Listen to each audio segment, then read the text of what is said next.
Hello guys, welcome to the Plotly tutorial. In the last video, we learned how we can create the line charts in the Plotly. We write the function that is a daily temperature. In that, I told you to pass one location and year and the column name. So with this function, you can get this curve. So this curve is actually showing you the maximum temperature of this location in 2010 in every month. So it's if you hover this, so this is the January. In 22 January, the 41.8 degree we have an attempt. But in today's video, we're going to take our visualization to one step above. That means we are going to create the custom buttons. What are the buttons? Buttons are very powerful to display the different plot for the same data set. So here if you see, this is the scatter plot, and if you see with the scatter there is a called a bar, there is a called button. If you click it here, you can see now the bar chart for the same plot. Similarly as a scatter, again if you click to the scatter, you can see the scatter plot. Again if you click to the bar, you can see the bar chart. So we're going to learn today in this video how we can create this bar and the scatter, and the bar and the scatter are stored in the button. That means we call it as the buttons in the Plotly.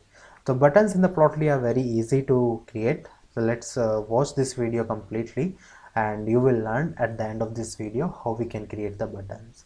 Similarly with the button, there is another concept called in the Plotly drop down, but in today's video I'm going to only focus about the buttons. Buttons and the drop downs are very similar. You will understand it while watching this video. So let's start how we can add these buttons to our last function. So let's write the few lines of a code to create the custom button. So I'm just define one variable, that is a my button. So my button is a list of dictionary. So I have to define the list, and after defining the list, you again have to be define again one list, and in this list you have to be define one dict, and this dict have first arguments known as args. So arg is very important to display the plot type. Like this arg only send to the data, like if you draw the bar chart or you want to draw the scatter chart here.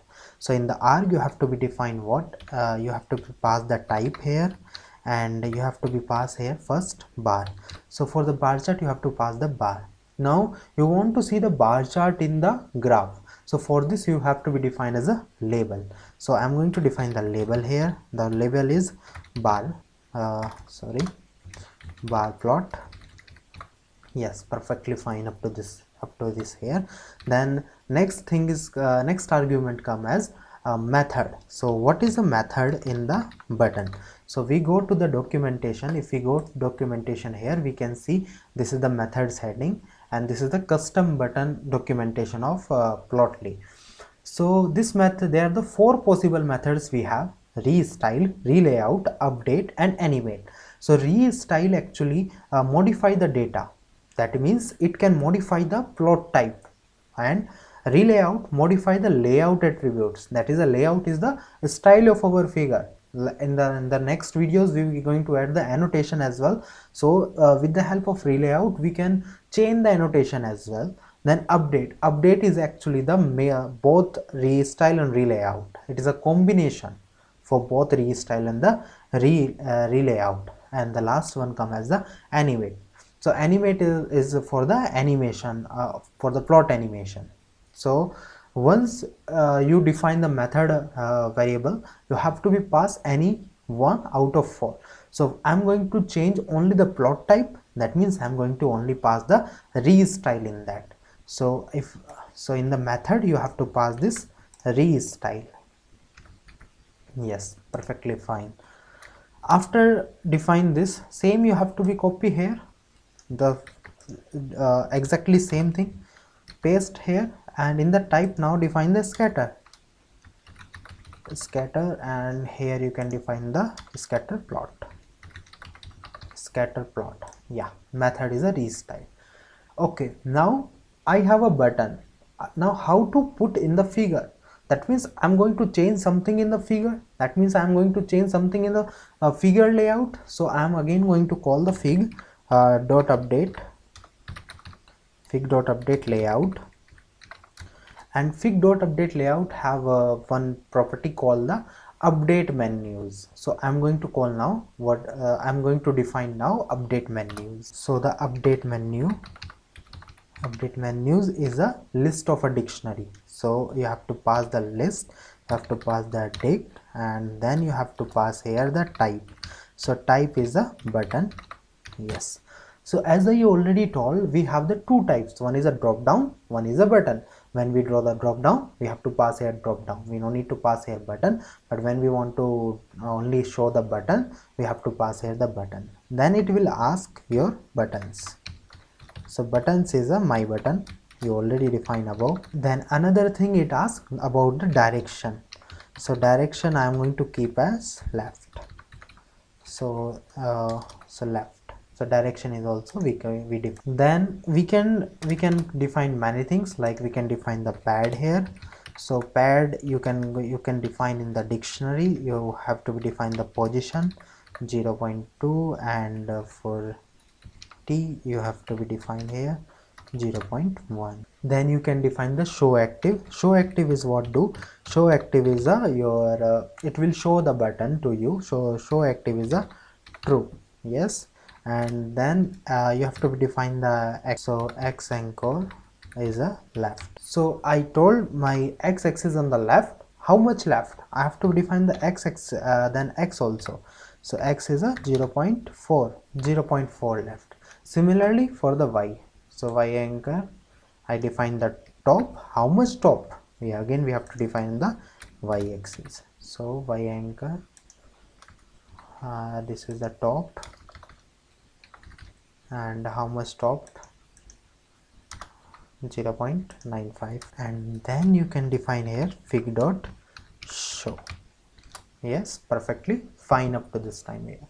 Now I want to put this code to my original function, that what we created in the last video.